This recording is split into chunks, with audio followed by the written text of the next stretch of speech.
नहीं चाहेंगे कि हमारे नगर की सीमा के अंदर कहीं पर भी मदिरापान हो या मदिरा के कोई से भी स्थान बने जहां से उनका विक्रय क्रय हो, वो उचित नहीं होगा। हम चाहेंगे कि उज्जैनी के अंदर मांसाहार, अंडों का सेवन शून्य हो, यह हमें चाहिए नहीं। दुर्भाग्य से क्या हुआ, गाय हमारी माता है, सड़क पे छोड़ के आता है। लेकिन स्पष्ट है, उनसे हमने पूर्व में भी कहा कि सनातन के परिप्रेक्ष्य के अंदर जो तमोगुण है उसको हमें किसी भी हालत में हमारी धार्मिक सीमाओं से बाहर रखना चाहिए।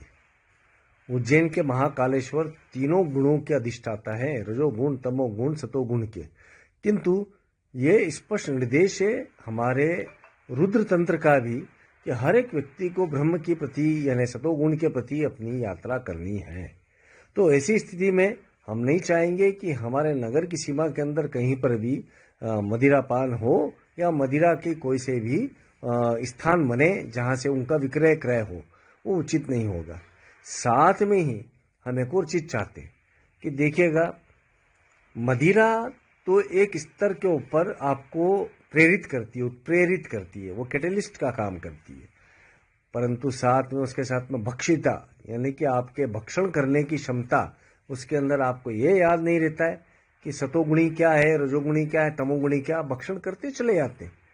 तो मदिरा के उत्प्रेरण के अंदर जो भक्षण है वो ज्यादा आपकी वृत्ति और प्रवृत्ति का निर्धारण करता है, जैसा अन्न वैसा मन वाला प्रभाव करता है।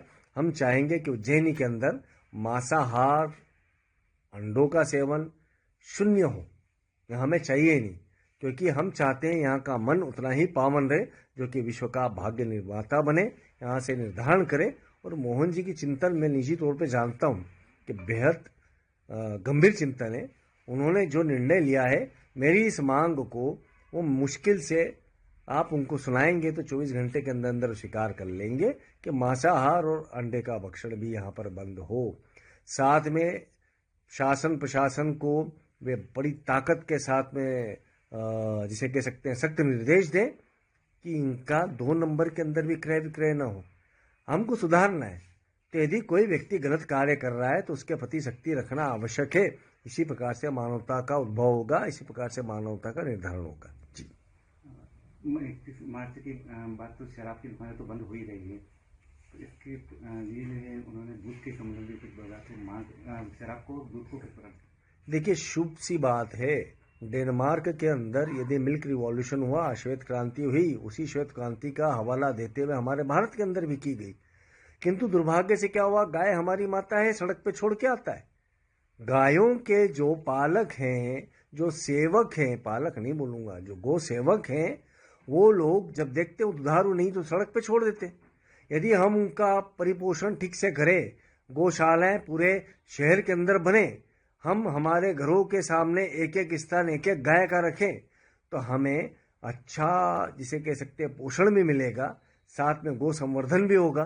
तो ये मदिरा पान के ऊपर प्रतिबंध सिर्फ मदिरा पे प्रतिबंध नहीं है, ये गो संवर्धन का भी एक बहुत बड़ा प्रकल्प है जिसको मोहन जी ने अभिव्यक्त किया है। मैं उसका साधुवाद देता हूँ, उनका स्वागत करता हूँ। उन्होंने यही बताया है कि गौ सेवक को अगर गाय घर में रखेंगे तो उसमें भी उसको अनुदान और कुछ सरकारी मदद मिलेगी, इसको भी कैसे देखते हैं आप? देखिए, बड़ी सिंपल सी बात बताता हूँ कि गोपालन के अंदर एक गाय से 4,500 प्रकार के उत्पाद निकलते हैं। इस अवेयरनेस की आवश्यकता है, इस जागृति की आवश्यकता है। गोबर के उपयोग क्या है, गौमूत्र के उपयोग क्या है, उनके पास में रहने से उपयोग क्या है। मुझे यदि ब्लड प्रेशर है, यदि मैं गो को पास में रखता हूं तो मेरा बिना दवाई के ब्लड प्रेशर सामान्य होता है। इसके वैज्ञानिक उदाहरण बहुत सारे हैं। तो यह एक स्पष्ट सी बात है कि यदि गो संवर्धन के लिए शासन प्रशासन मदद करता है तो निश्चय ही हमारे शहरी क्षेत्र के अंदर भी आवारा पशु की तरह गोधन को नहीं माना जाएगा।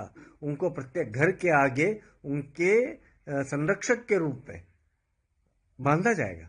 तो उनका पालन होना आवश्यक है, उनका संवर्धन होना आवश्यक है। मोहन जी का मैं इसी बात के लिए तो स्वागत कर रहा हूं कि उन्होंने इस विषय को बोला है।